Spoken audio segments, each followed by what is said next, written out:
ઇતિહાસમાં તેને પણ યાદ કરવામાં આવી રહ્યા છે। મનમોહનસિંહ એક એવું વ્યક્તિત્વ જેના વિરોધી પણ ચાહકો હતા। હરીફ પક્ષોના જે નેતાઓ હતા તેઓ પણ મનમોહનસિંહને ખૂબ જ બિરદાવે છે, તેમના કામ માટે યાદ કરે છે અને જે શેરો શાયરી તેઓ સંસદમાં કરતા હતા તેના વિડીયોઝ પણ અત્યારે સામે આવી રહ્યા છે। સોશિયલ મીડિયામાં તે વિડીયોને પોસ્ટ કરીને લોકો મનમોહનસિંહ માટે પોતાની જે આગવી ભાવના છે તે વ્યક્ત કરી રહ્યા છે। પૂરા રાજકીય સન્માન સાથે અંતિમ સંસ્કારની વિધિ જે શરૂ થશે, અત્યારે પુષ્પાંજલિ અર્પણ કરવામાં આવી રહી છે, ગાર્ડ ઓફ ઓનર આપવામાં આવી રહ્યું છે। નિગમ બોધ ઘાટ ખાતે સૌ નેતાઓ પહોંચ્યા છે, બહાર કાર્યકર્તાઓનો પણ જમાવડો છે। જ્યારે મારા સંવાદદાતાએ વાતચીત કરવાનો પ્રયત્ન કર્યો હતો કાર્યકર્તાઓ સાથે, તો કાર્યકર્તાઓ અશ્રુભીની આંખે પોતાની લાગણીઓ વ્યક્ત કરી રહ્યા હતા। તેમણે કહ્યું કે હજુ પણ અમારા મન મસ્તિષ્કમાં, હૃદયમાં મનમોહનસિંહ જીવતા છે, અમર છે। તેમણે જે યોગદાન આપ્યું એ ન માત્ર કોંગ્રેસ પક્ષ પરંતુ દેશના રાજકારણ માટે હંમેશા યાદગાર રહેશે। પ્રધાનમંત્રી મોદી પણ અંતિમ સંસ્કારમાં પહોંચ્યા છે। ગઈકાલે પણ તેમણે શ્રદ્ધાંજલિ સંદેશ આપ્યો હતો। અમારી સાથે અમારા સંવાદદાતા રચના જોડાई ગયા છે વધુ जानकारी સાથે। रचना, पूर्व प्रधानमंत्री डॉक्टर मनमोहन सिंह, उनका पार्थिव देह सुबह कांग्रेस कार्यालय पर भी लाया गया। अभी किस तरह की विधि चल रही है? पूरे विधि विधान के साथ वो अंतिम सफर पर निकलेंगे अब? बिल्कुल, देखिए जिस तरीके से कल एक दुखद घटना सुनाई थी कि पूर्व प्रधानमंत्री नहीं रहे मनमोहन सिंह, और उसके बाद पूरा देश इस शोक के उसमें है और आज पूरे राष्ट्रीय सम्मान के साथ उनका अंतिम संस्कार किया जा रहा है। और आपको बता दें कि प्रधानमंत्री नरेंद्र मोदी, गृह मंत्री अमित शाह और सभी जो वरिष्ठ नेता हैं, चाहे वो कांग्रेस के हों या फिर वो बीजेपी के हों, उनके अंतिम दर्शन के लिए पहुंच रहे थे। और एआईसीसी यानी कि कांग्रेस मुख्यालय पर उनके पार्थिव शरीर को रखा गया और जो लोग उनके अंतिम दर्शन करना चाहते हैं उसका हुजूम अगर आप कहें तो एक तरीके से बहुत भीड़ वहां पर है और पूरे राष्ट्रीय सम्मान के साथ उनका अंतिम संस्कार के लिए वो अब अपने आखिरी सफर पर निकल पड़े हैं। और आपको बता दें कि जिस तरीके से मनमोहन सिंह के जाने के बाद हर कोई इस शोक में है कि देश ने एक ऐसे नेता को खो दिया है जो कि अपनी नीतियों के लिए जाने जाते थे, अपने कार्य के लिए जाने जाते थे। उनकी कार्यशैली जो है वो बिल्कुल ही एक अलग प्रकार की, और उनके टेन्योर में जो बड़े बड़े काम हुए, जो चीजें हुई हैं, आज लोग उसको याद कर रहे हैं।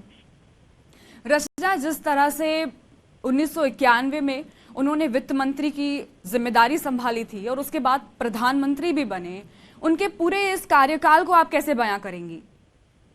देखिए, अगर हम मनमोहन सिंह के कार्यकाल को याद करें तो सबसे बड़ी चीज ये है कि वो जिस तरीके से आर्थिक मामलों के में विशेष जानकारी रखते थे और उनको इसीलिए जाना जाता था कि उनके हाथ में जो आर्थिक व्यवस्थाएं थी, यानी कि वित्त का जो कार्यभार था, जिस तरीके से उन्होंने देश को आगे बढ़ाने के लिए, देश के विकास के लिए काम किया है, इसी रूप में उनको जाना जाएगा। और सबसे बड़ी बात यह है कि उनकी जो कार्यशैली के साथ साथ जो उनका व्यक्तित्व था, यानी कि जो एक सरल व्यक्तित्व के वो धनी थे और बहुत कम बोला करते थे, लेकिन साइलेंट रहकर वो देश के लिए बड़े बड़े काम करने में विश्वास रखते थे, जिसमें कि खास तौर से उनकी अगर विशेषता के तौर पे देखा जाए तो इकोनॉमिक्स के वो महारथी थे और आर्थिक व्यवस्थाओं को संभालने में उनकी महारत थी।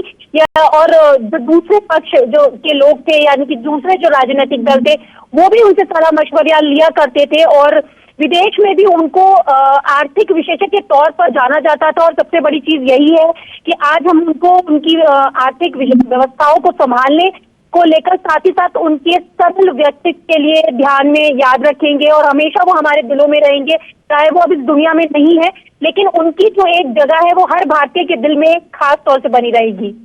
रचना, जिस तरह से वे राजनीति करते थे, सुलहपूर्ण सर्वसम्मति से अपने सारे फैसले उन्होंने लिए हैं, कांग्रेस के हर नेता की प्रतिक्रिया में यही झलक रहा है कि उन्होंने अपने ऐसे नेता को खो दिया जो सबको साथ लेकर चलने में मानता था।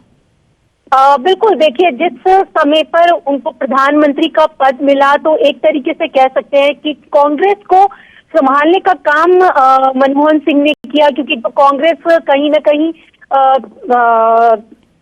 टूट रही थी या बिखर रही थी, उसको एक साथ एक माला की तरह पिरोने का काम मनमोहन सिंह ने किया और व्यवस्थाओं को संभाला। क्योंकि राजीव गांधी के जाने के बाद जिस तरीके की कांग्रेस में गतिविधियां देखी जा रही थी, एक तरीके से कांग्रेस के वरिष्ठ जो नेता है वो कहीं ना कहीं टूट चुके थे, हताश थे। तो ऐसे में मनमोहन सिंह ने पूरी कांग्रेस को एक बार फिर से खड़ा करने का काम किया और व्यवस्थाओं को संभाला, साथ ही साथ इसको भी प्रधानमंत्री पद पर रहते हुए आगे ले जाने का काम किया।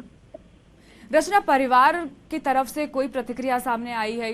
स्वाभाविक है कि इस दुख भरी घड़ी में उनको भी कुछ बयान देने को अभी उनकी भी इच्छा नहीं होगी, लेकिन क्या किस तरह से वो अपना दुख बयां कर रहे हैं? देखिए, अभी तो फिलहाल उनके परिवार में से किसी से भी बात नहीं हो पाई है और जाहिर सी बात है कि ये समय भी नहीं है कि उनसे ये सब चीजें पूछी जाए, क्योंकि उनकी 3 बेटियां हैं, उनकी पत्नी है, तो उनके ऊपर एक दुखों का पहाड़ जो है वो यहाँ पर टूट पड़ा है। क्योंकि कल जिस तरीके से उनकी तबीयत खराब हुई और तबीयत खराब होने के बाद